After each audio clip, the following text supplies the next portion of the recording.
ঢাকা, জাহাঙ্গীরনগর, চট্টগ্রাম, রাজশাহীর পর জগন্নাথ বিশ্ববিদ্যালয়ের ছাত্র সংসদ নির্বাচনও পরাজয়ের ধারা ধরে রেখেছে জাতীয়তাবাদী দল ছাত্রদল।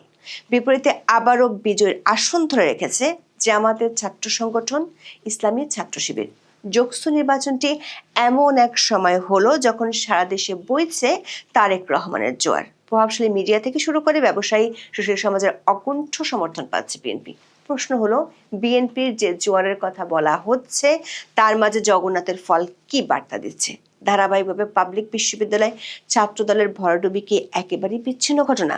সেটাই যদি হবে, তাহলে কেন এসব নির্বাচনে দলীয় সর্বশক্তি ব্যয় করছে বিএনপি জামাত? সেই শক্তি প্রয়োগের সীমা বিশ্ববিদ্যালয়ের ক্যাম্পাসের সীমা ছাড়িয়ে কেন বিস্তৃত হয়েছে সারা দেশের তৃণমূলে? শিক্ষার্থীদের বাড়ি বাড়ি গিয়েও কেন ভোট চাইতে হলো দলগুলোকে? এত কিছুর পর একের পর একতরফা ফলে কতটা স্বস্তি পাচ্ছে বিএনপি? বিশেষ করে দল যখন এককভাবে সরকার সমর্থক মিডিয়া এবং বুদ্ধিজীবীদের নজিরবিহীন সমর্থনে আকাশে উঠছে, তখনও বিশ্ববিদ্যালয়ের পরাজয় কি বিশেষ কোনো ইঙ্গিত দিচ্ছে? ঘরের ভিতরে কি বাসা বুনে বড় হওয়ার শক্তি কি চ্যালেঞ্জ ছুটতে পারে জাতীয় নির্বাচনেও? বিস্তারিত জানতে চলুন যাওয়া যাক বিশ্লেষণে।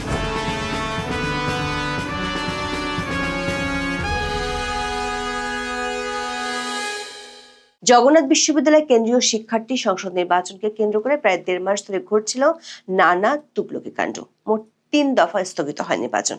শিক্ষার্থীদের আন্দোলনের মুখে 27 নভেম্বর যোগসু নির্বাচনের তারিখ নির্ধারণ করা হয়। পরে ভূমিকম্প আতঙ্ক, ক্যাম্পাস ছুটি এবং অনলাইন ক্লাসের সিদ্ধান্তের কারণে ভোটের তারিখ দেওয়া হয় 30 ডিসেম্বর। তবে বিএনপির চেয়ারপারসন বেগম খালেদা জিয়ার মৃত্যুতে সেদিনও স্থগিত হয় নির্বাচন। এরপর আবারও আন্দোলনের মুখে সবশেষ ভোটের তারিখ দেওয়া হয় 6 জানুয়ারি। 3 বার নির্বাচন স্থগিত হয়, প্রতিদ্বন্দ্বিতা থেকে সরে যান বেশিরভাগ স্বতন্ত্র প্রার্থী। ভিপি, জিএস, এজিএস পদ থেকে নানা কারণ দেখিয়ে সরে দাঁড়ানোর ঘোষণা দেন 5 প্রার্থী। একাধিক প্রার্থীকে চাপ দিয়ে সরিয়ে দেওয়ার অভিযোগ ওঠে। যোগসু নির্বাচনের ফল নিজেদের পক্ষে আনতে শুরু থেকেই মরিয়া অবস্থান নেয় ছাত্রদল। এর আগে বিভিন্ন বিশ্ববিদ্যালয়ের ভরাডুবি এবং তারেক রহমান দেশে আসার পর এই নির্বাচনটি ছাত্রদলের কাছে ছিল প্রেস্টিজ ইস্যু। তাদের ব্যাপক সক্রিয়তার প্রমাণও দেখা গেছে বিভিন্ন ঘটনায়। বিশেষ করে ভিপি পদে মোট 12 প্রার্থীর মধ্যে 4 জন প্রকাশ্যে ছাত্রদল সমর্থিত প্যানেলকে সমর্থন দেন। জিএস পদেও দেখা যায় একই দৃশ্য। স্বতন্ত্র 2 প্রার্থী 29 ডিসেম্বর রাতে ছাত্রদল সমর্থিত প্যানেলকে সমর্থন দিয়ে প্রতিদ্বন্দ্বিতা থেকে সরে দাঁড়ানোর ঘোষণা দেন। এর আগে 23 ডিসেম্বর ছাত্রদল সমর্থিত প্যানেলের ইশতেহার ঘোষণা দেন। একযোগে 3 জন স্বতন্ত্র ভিপি প্রার্থী ছাত্রদলের প্রার্থীকে সমর্থন জানান। এর আগেও 14 ডিসেম্বর ছাত্রদলের প্রার্থীকে সমর্থন জানিয়ে আরও 2 জন প্রার্থী নিজেদের প্রার্থিতা প্রত্যাহার করেন। ছাত্রদল সমর্থকরা সমাজসেবা ও শিক্ষার্থী কল্যাণ সম্পাদক পদের এক স্বতন্ত্র প্রার্থীকে পুরান ঢাকার একটি হোটেলে আটকে রেখে নির্বাচন থেকে সরে যেতে বাধ্য করেন বলেও অভিযোগ ওঠে। তবে পরে ফেসবুকে ভিডিও বার্তায় সেই অভিযোগ উড়িয়ে দেন সুজন চন্দ্র শুকুল নামের ওই প্রার্থী। দাবি করেন বাবা মার অমতের কারণেই নির্বাচন থেকে সরে দাঁড়িয়েছেন। এমন অনেক ঘটনা এবং রহস্যের জন্ম দিয়ে 6 ডিসেম্বর অনুষ্ঠিত হয় যোগসু নির্বাচনের ভোট। এবারে নির্বাচনে কেন্দ্রীয় সংসদে 4টি প্যানেল প্রতিদ্বন্দ্বিতা করে। এগুলো হলো ছাত্রদল সমর্থিত ঐক্যবদ্ধ নির্ভীক জবিয়ান, ছাত্র শিবির সমর্থিত অদম্য জবিয়ান ঐক্য, ছাত্র শক্তি সমর্থিত ঐক্যবদ্ধ জবিয়ান এবং সমাজতান্ত্রিক ছাত্র ফ্রন্ট সমর্থিত মাওলানা ভাসানী ব্রিগেড প্যানেল। হল সংসদে প্রতিদ্বন্দ্বিতা করে 3টি প্যানেল ছাত্র শিবির সমর্থিত অদম্য জবিয়ান, ছাত্রদল সমর্থিত অপরাজিতের অগ্রযাত্রা এবং সমাজতান্ত্রিক ছাত্রফ্রন্ট সমর্থিত রোকেয়া পর্ষদ। এর বাইরে ছিলেন কিছু স্বতন্ত্র প্রার্থী। যোগসু নির্বাচনে ভোটারের সংখ্যা 16,445 জন। তাদের মধ্যে প্রায় 65% ভোট দিয়েছেন বলে জানায় কর্তৃপক্ষ। সেই ভোট গণনা নিয়েও তৈরি হয় নাটক। সন্ধ্যা 7টার দিকে কারিগরি ত্রুটির কারণে গণনা বন্ধ হয়ে যায়। নির্বাচন কমিশনার শহীদুল ইসলাম জানান, 2টি মেশিনে 2 রকম ফলাফল আসায় ভোট গণনা বন্ধ রাখা হয়। বিষয়টি নিয়ে তৈরি হয় সন্দেহ, অবিশ্বাস এবং উত্তেজনা। তবে 5 ঘন্টা পর রাত 12:30টার পর গণনা আবার শুরু হয়।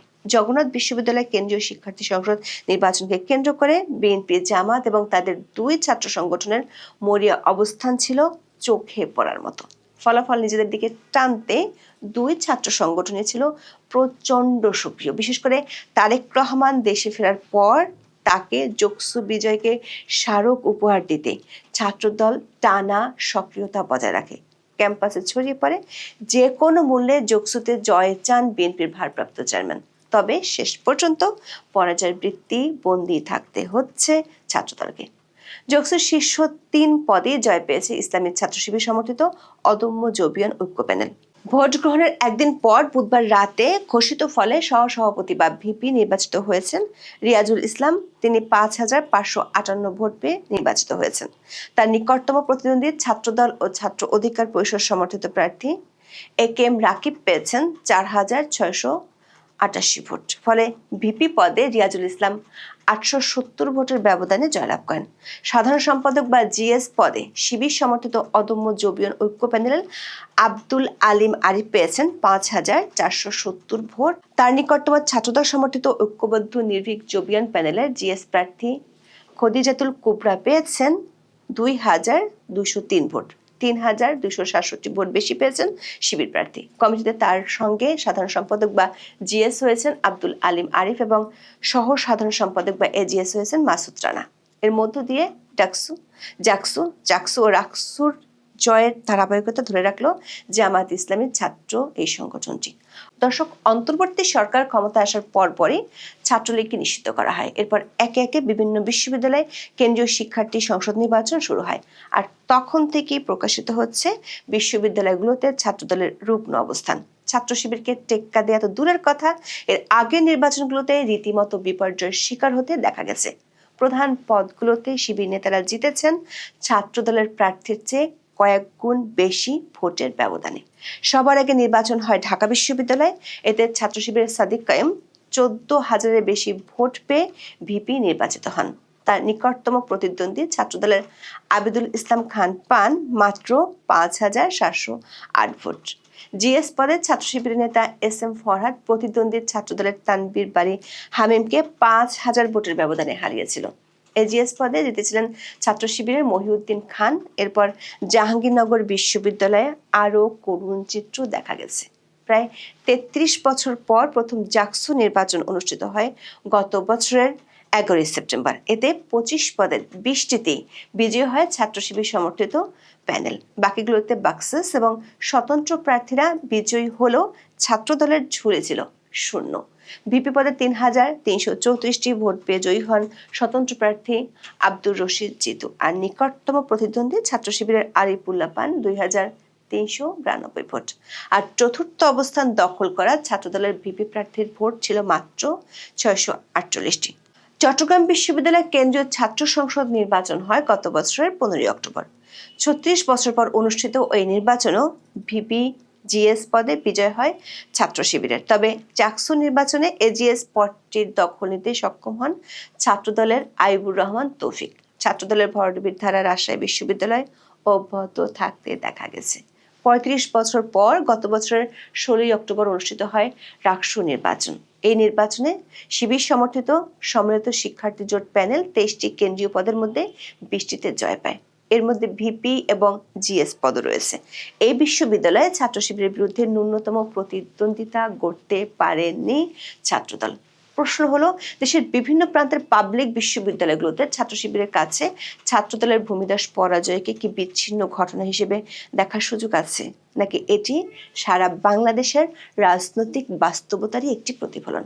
বিভিন্ন বিশ্ববিদ্যালয়ের শিক্ষার্থী সংসদ নির্বাচন কেন্দ্র করে বিএনপি এবং জামাত কোমর বেঁধে ঝাঁপিয়ে পড়েছিল।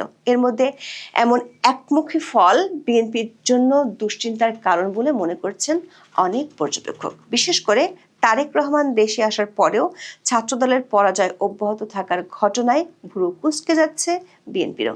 যে ভোট ব্যাংক ঘিরে বিএনপি জাতীয় নির্বাচনে জয়ের স্বপ্ন দেখছে, তাতে কতটা ঘুণ ধরেছে তা নিয়েও তৈরি হয়েছে আশঙ্কা। তারেক রহমান আসার পর, বিশেষ করে খালেদা জিয়ার মৃত্যুর পর যেভাবে সুশীল সমাজ, সাংবাদিক, ব্যবসায়ী, সরকারি আমলারা তারেক রহমানের দরবারে হাজিরা দিচ্ছেন, তাতে অনেকেরই মনে হচ্ছিল সারা দেশে তারেক রহমানের জোয়ার তৈরি হয়েছে। কিন্তু যোগসুতে শিবিরের বিজয় সে জোয়ারে বড় ধরনের প্রশ্ন চিহ্ন এঁকে দিল। এখানে প্রশ্ন উঠছে, এত শিবির সমর্থক কি রাতারাতি জন্ম নিয়েছে, নাকি এরা আগে থেকেই ছিল, নাকি ছাত্রদলের অজনপ্রিয়তার কারণেই শিবির জিতেছে?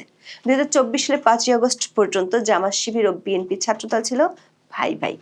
এই 16 মাসে মূল দল আর সহযোগী সংগঠনের মধ্যে দূরত্ব দেখা যাচ্ছে। ক্যাম্পাসগুলোতে ছাত্রলীগ নেই, ছাত্রলীগের চিহ্নিত ভোটাররা ভোট দিতে পারেনি। তাহলে প্রশ্ন দাঁড়ায়, ছাত্রদল ও শিবিরের ভোট ব্যাংক যেটি আগে এক ব্যাংক ছিল, সেটি বিভাজিত হয়ে যাওয়ার পর ছাত্রদলের করুণ চিত্র কি বেরিয়ে আসছে? যদি এই ধারণাটি ঠিক হয়, তাহলে বলা যায় আগে বিএনপি ও জামাতের ভোট ব্যাংক ছিল একটি, 12 ফেব্রুয়ারি নির্বাচনকে ঘিরে সেটি এখন দুই ভাগে বিভক্ত। আবার ছাত্রলীগ যেমন ক্যাম্পাস ছাড়া, তেমনি আওয়ামী লীগও রাজনীতির মাঠ ছাড়া। আওয়ামী লীগের ভোটাররা যদি ভোট দিতে না যায়, তাহলে বিএনপি জামাতে সেই এক ভোট ব্যাংকের মধ্যে দুইয়ে লড়াই হবে। সেটির চিত্র কেমন হতে পারে তার একটি নমুনা পাওয়া যায় চাঁদপুর 1 আসনে বিএনপির প্রার্থী এহসানুল হক মিলনের মন্তব্যে। সম্প্রতি তার একটি মন্তব্য বেশ চাঞ্চল্য তৈরি করেছে সোশ্যাল মিডিয়ায়। একটি টেলিভিশন টকশোতে নিজের অভিজ্ঞতা তুলে ধরে তিনি বলেন, তিনি একদিন দেখেন সকাল 9টায় একটি মিছিল আসছে। চিন্তা করলেন সকাল 9টায় মিছিল আসে কিভাবে, তার ছেলেরা কি সকাল 9টায় মিছিল করে নাকি? পরক্ষণে মনে হলো মিছিলের সব লোক তো পরিচিত। আস্তে আস্তে কাছে গিয়ে দেখেন জামাতের প্রার্থীর মিছিল। এরপর এহসানুল হক মিলনের মন্তব্য ছিল এমন, আল্লাহ, এরা তো সব আমার ছিল, কবে গেল? অনুষ্ঠানে মিলন আরো বলেন, দেশে তো আওয়ামী লীগ এবং বিএনপি ছাড়া কেউই ছিল না। জামাত তো বিএনপির সাথে ছিল। তার এলাকায় এতদিন যাদের উপকার করেছেন, যারা উপকার ভুগি, এতদিন যাদের ভাবতেন এরা তার দলের লোক, তার অনুসারী, এখন দেখছেন এরা জামাতের রুকন। এহসানুল হক মিলন বলেন, তিনি এতদিন ভেবেছেন সারা কচুয়া তার, কিন্তু এখন দেখছেন ভিন্ন চিত্র। দর্শক, গত 16 মাসে গুপ্ত শিবির, গুপ্ত জামাত এমন টার্মগুলো সামাজিক মাধ্যমে বেশ পরিচিতি লাভ করেছে। জুলাই আন্দোলনের সাথে জড়িত অনেক সমন্বয়ক নেতারা আওয়ামী লীগ শাসনামলে ছাত্রলীগ করতেন, কিন্তু আওয়ামী লীগের পতনের পর জানা গেল এরা ছিল গুপ্ত শিবির। বিএনপির মধ্যেও যে গুপ্ত জামাত ছিল সেটি প্রকাশ করলেন এহসানুল হক মিলন। প্রশ্ন হলো, ছাত্রলীগের কমিটিতে থেকে, ছাত্রলীগের ছত্রছায়া থেকে পরবর্তীতে শিবিরের ব্যানারে নির্বাচন করে শিবির সফলতা পেয়েছে। ভবিষ্যতে জাতীয় নির্বাচনে গুপ্ত জামাতও কি তেমন সাফল্য পাবে?